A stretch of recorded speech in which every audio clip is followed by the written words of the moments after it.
Demokrat makin gelisah gak nyenyak, Anies kelamaan umumkan cawapres, ditulis oleh Syardi di siwar.com. Sebelum kita lanjut, jangan lupa subscribe dan nyalakan loncengnya agar Anda menjadi yang pertama mendapatkan informasi dari jurnal terupdate. Jelang deadline pendaftaran capres dan cawapres, drama politik pasti makin intens. Koalisi perubahan masih belum solid, belum ada kata sepakat. Bahkan Demokrat masih gelisah karena nama cawapres masih belum mau diumumkan oleh Anies. Demokrat maunya AHY yang jadi cawapres, tapi itu belum pasti diusung koalisi. Demokrat mungkin ada exit plan jika harapan tidak dikabulkan. Tapi Anies yang masih bungkam soal nama cawapres membuat Demokrat uring-uringan. Deputi Bapilu DPP Partai Demokrat Kamhar Lakumani mengungkit piagam kerja. Kamhar Lakumani mengungkit piagam kerjasama 3 partai sekaligus mendesak Anies untuk segera melakukan deklarasi cawapres. Bahwa dalam waktu yang tidak terlalu lama, KPP akan menyelenggarakan deklarasi dan mengumumkan calon presiden dan calon wakil presiden 2024-2029, kata Kamhar. Jika telah melewati separuh dari kurun waktu yang diperjanjikan, itu sudah dalam waktu yang tidak terlalu lama, melainkan kelamaan, ujar Kamhar. Demokrat sudah cukup lama berkoalisi dengan Nasdem dan lumayan lama mendukung Anies. Demokrat gelisah karena kalau nama cawapres tidak sesuai keinginan, mereka tidak punya banyak waktu untuk pindah ke koalisi jika memang ada niat. Makanya Demokrat mendesak Anies segera umumkan cawapres. Demokrat hampir mati penasaran. Apalagi kabarnya Anies sudah mengantongi 1 nama cawapres, tinggal diumumkan. Memangnya enak menunggu dalam rasa penasaran setengah mati? Anies sepertinya memang sengaja tidak mengumumkan nama cawapres karena takut koalisi bubar mendadak. Opsi paling aman adalah menunggu hingga menit terakhir baru diumumkan. Parpol manapun yang tidak setuju tetap tidak bisa berbuat apa-apa. Mau melirik koalisi lain sudah terlambat. Mau tak mau tetap bertahan sambil memasang wajah sewot dan sakit hati bertahun-tahun seperti yang dialami Demokrat terkait Jenderal Kardus. Demokrat sudahlah, jangan terlalu ngotot memaksa publik menerima bahwa AHY adalah calon pemimpin terbaik. Jangan bohongi rakyat dengan narasi murahan kelas teri. Orang yang tidak punya pengalaman, tidak punya prestasi, gagal di Pilgub DKI, malah mau naik tingkat jadi wakil presiden. Apa tidak salah tuh? Itulah akibat dimanjain bapaknya, sehingga bisa jadi ketua umum Demokrat tanpa usaha terlalu keras. Cukup merengek kepada bapak, semua keinginan bisa terwujud. Tapi mau jadi cawapres, ini beda lagi ceritanya. SBY pun tidak bisa berkutik karena pada dasarnya AHY tidak punya power politik yang kuat. Kecuali Demokrat mau menyiapkan kardus jumbo yang bikin parpol lain ngiler.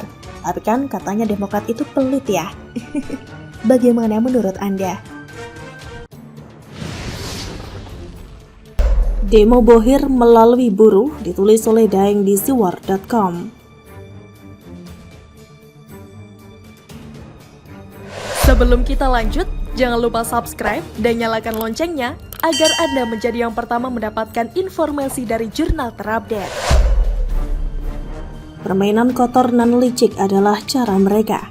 Sudah sering dipermainkannya sejak dari Pilkada DKI 2017, lalu lanjut lagi di Pilpres 2014, kemudian juga terjadi di tahun 2019. Meski beberapa oposisi dan tokoh-tokoh yang tampaknya geram dengan Jokowi sudah direkrut ke dalam pemerintahan, ternyata masih ada saja yang belum juga puas. Cita-cita mereka benar-benar ingin Jokowi dan pengaruhnya itu lenyap di bumi Nusantara ini.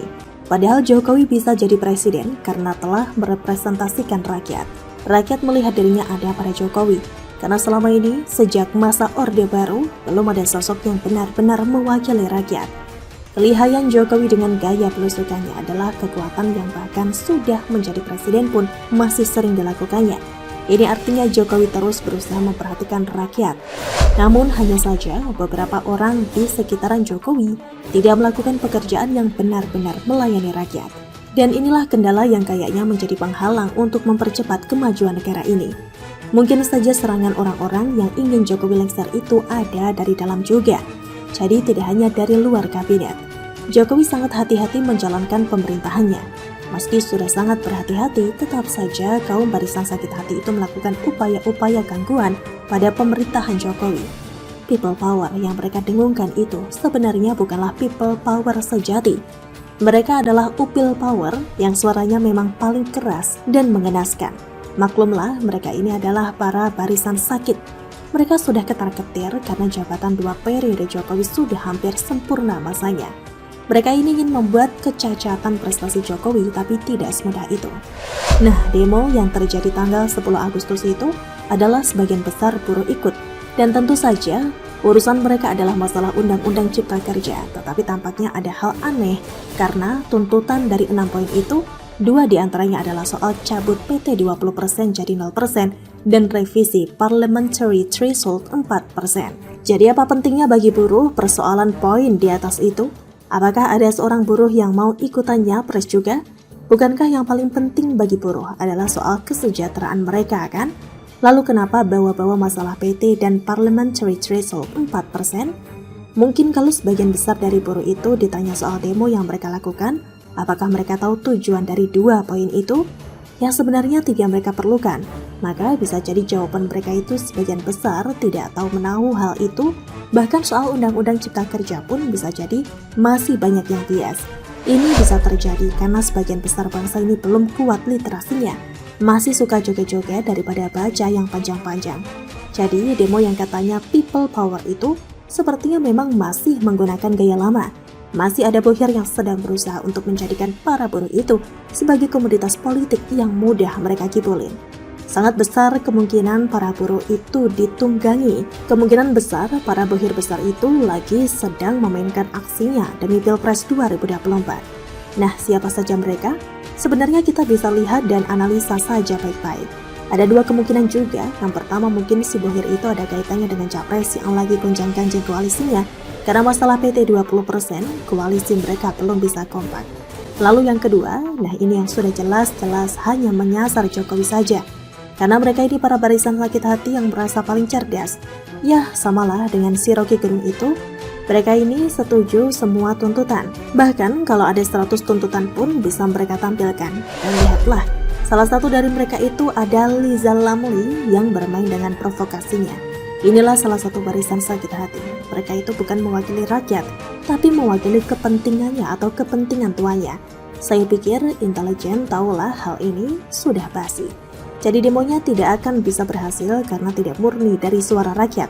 Suara rakyat itu dukung Jokowi. Yang demo tunggangan itu murni suara para bohir yang lagi mengerahkan para barisan sakit hati. Begitulah kura-kura. Bagaimana menurut Anda?